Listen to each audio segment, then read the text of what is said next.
चुप के सुबहाना वो ज़माना याद है, इब्तिदाए आशिकी का वो ज़माना याद है।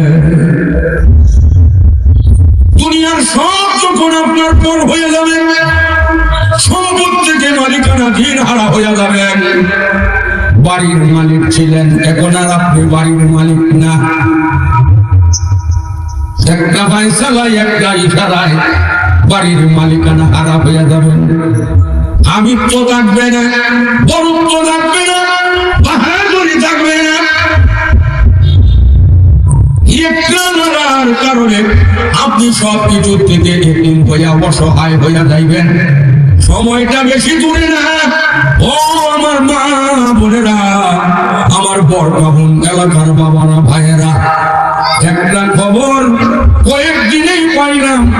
মাদ্রাসার যে হুজুর আছেন, যিনি মোবাইলে আমাদের সঙ্গে দাওয়াত নিয়ে আলোচনা করছেন, দাওয়াতের কথাবার্তা বলছেন, আজকে বিকাল বেলাও বলছেন, হুজুর রশিদাবাদী হুজুর, এই বরকাবুন এলাকার মুরব্বীরা, যুবকরা আপনার ওয়াজ শুনতে চায়, আপনাকে ভালোবাসে। মিথ্যা কথা বলতেছি? আপনাদের খবরটা আমাদের কানে গেছে। আমি অতি সুন্দর ভাবে বরকাবুন এলাকার মা বোন ভাই বাবা যারা আছো, একটু আসো, মনটারে এমন একটা প্রস্তুতির দিকে নিয়ে যাও যেন মন তোমার আল্লাহর দিকে দাবিত থাকে, যেন মনের ভিতরে আল্লাহ তোমার থাকে। কারণ যেই দিন তোমার কেউ থাকবে না, তোমার সব হাত থেকে মালিকানাধীন হইয়া মালিকানা ছাড়িয়া তুমি নিঃস্ব হইয়া যাবে, ওই দিন সেই আল্লাহ তোমার কথা স্মরণ করবে। চিৎকার যখন না সুবহানাল্লাহ।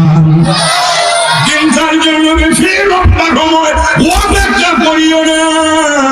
আল্লাহ রাব্বুল আলামিন বলেন, আইনামা তাকুনু ইউদরিকুমুল মাউত ওয়ালাউ কুনতুম ফি বুরুজিন মুশাইয়াদা।